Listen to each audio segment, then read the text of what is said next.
যখন কঠিন সময় হয়ে যায়, ওয়া ইন আসওয়াবাতহু ফিতনাতুন ইনকালাবা আলা ওয়াজহিহি, এর অর্থ হলো এবং যদি কোনো পরীক্ষায় পড়ে তারা মুখ ঘুরিয়ে নেয়। আর এর মানে কি? এর মানে আমি আল্লাহর কাছে কিছুই চাই না। কিভাবে তিনি আমাকে ছেড়ে গেলেন? কেন তিনি আমাকে এরকম বিপদে ফেললেন? আমাদের সময় এটা উপলব্ধি করা খুবই সহজ, কারণ আমরা অস্বাভাবিক ভোগবাদী সমাজে বসবাস করি, যেখানে সব কিছুই সহজলভ্য আপনার জন্য আর খুব দ্রুত সময়ের মধ্যেই পাওয়া যায়। আপনি বিনোদন পেতে চান, ফোনে একটা অ্যাপ খুললেই হবে।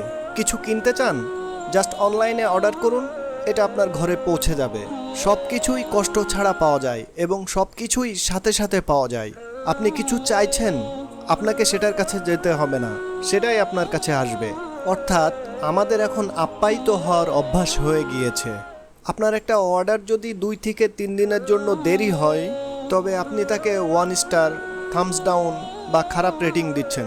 আমরা এতে অভ্যস্ত হয়ে গেছি। আর এরকম একটা সময়ে আপনি যখন আল্লাহর কাছে দোয়া করছেন, আপনার সমস্যাগুলোর সমাধান চাইছেন, আপনার সব কিছু দ্রুত এবং তড়িৎ করা দরকার। অর্থাৎ আপনার মনে সব সময় আমার আরও ভালো ভোক্তা অধিকার দরকার, আমার আরও ভালো ভোক্তা অধিকার চাই। আপনার ভাবখানা তখন এমন হয়ে যায় যে আমি আল্লাহর কাছে আর কিছুই চাইব না, কোনো অর্ডার দিব না।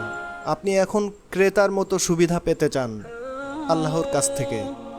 আর যখন এটা দ্রুত সময়ের মধ্যে সম্ভব হয় না, আপনি আল্লাহর কাছ থেকে মুখ ফিরিয়ে নেন আর বলেন, তিনি আমার কথা শুনছেন না, আমার সমস্যার সমাধান করছেন না। আরে ভাই, আপনি বুঝতে চেষ্টা করুন যে সবার জন্য আল্লাহর নির্দিষ্ট পরিকল্পনা রয়েছে। উদাহরণ হিসাবে ইয়াকুব আলাইহিসসালামের দিকে দেখুন। তিনি তার ছেলে ইউসুফ আলাইহিসসালামকে হারিয়ে ফেললেন, আর আল্লাহ বহু বছর পর তার সেই সন্তানকে তার কাছে ফিরিয়ে দেন। আবার মুসা আলাইহিসসালামের দিকে দেখুন। মুসা আলাইহিসসালামের মা তার সন্তানকে হারিয়ে ফেলেছিলেন, কিন্তু মাত্র কয়েক ঘন্টার ব্যবধানেই আল্লাহ সেই সন্তানকে তার কোলে ফিরিয়ে দেন। আর কয়েক ঘন্টার ব্যবধানে সেই বাচ্চাটি যখন ক্ষুধার্ত হয়, সে তার পরবর্তী খাবার সেই একই মায়ের কাছ থেকে পায়, কারণ সে অন্য কারোর কাছ থেকে খাবে না। এই ঘটনা দুটোর মাধ্যমে আমি বোঝাতে চাচ্ছি, কখনো কখনো আল্লাহ তাআলা আমাদেরকে নিমিষেই বিপদমুক্ত করেন, আবার কখনো বা বহু বছর পরে বিপদমুক্ত করেন। আর আল্লাহ তাআলা প্রতি ক্ষেত্রেই এটা ভালোর জন্যই করেন। অর্থাৎ আমি এটা বোঝাতে চাচ্ছি, আল্লাহ যেটা করেন বান্দার ভালোর জন্যই করেন। আমি বিশেষত ইয়াকুব আলাইহিসসালামের ঘটনাটি খুব পছন্দ করি, কেননা এই ঘটনার কল্যাণকর দিকগুলো একবার চিন্তা করে দেখুন। তিনি সন্তানের জন্য বহু বছর ধরে কাঁদলেন, এমনকি তার দৃষ্টিশক্তিও হারিয়ে ফেললেন। আর অবাক করা বিষয় হলো, এই পুরো সময়টা জুড়ে ইউসুফ আলাইহিসসালাম কোথায় ছিলেন? তিনি ছিলেন জেলে। প্রথমত তিনি ছিলেন শিশু শ্রমিক, তারপর তিনি যখন বড় হলেন তখন জেলে যান, আর বহু বছর ধরে জেলের ভিতরেই কাটান। অর্থাৎ প্রথম দিকে ইউসুফ আলাইহিসসালামের জীবনের সময়টা সুন্দর ছিল না।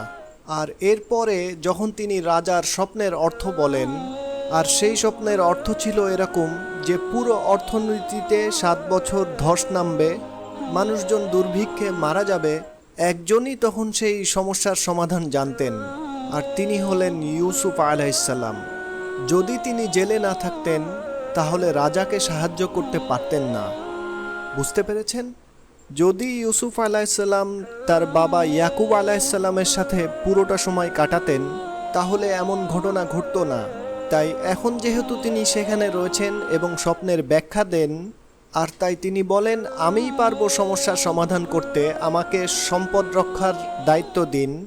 আর যখন তাকে দায়িত্ব দেয়া হলো আর তিনি যখন এই কাজগুলো সম্পাদন করেন, তখন কি হলো? লক্ষ লক্ষ বাবা মাকে আর কাঁদতে হয়নি, কারণ তাদের সন্তান ক্ষুধার যন্ত্রণায় মৃত্যুবরণ করেনি। একজন বাবা তার সন্তানের জন্য বহু বছর কাঁদলেন, কিন্তু তার একার কান্নায় আল্লাহ হাজার হাজার পরিবারকে কান্না থেকে বাঁচিয়ে দেন। কারণ ইউসুফ আলাইহিসসালাম যদি অর্থনীতি এবং ফসল না বাঁচাতেন, দেশটা খরার মধ্যে অতিবাহিত করত, তখন মানুষ দুর্ভিক্ষে মারা যেত এবং যুদ্ধসহ বিভিন্ন সমস্যার সৃষ্টি হতো।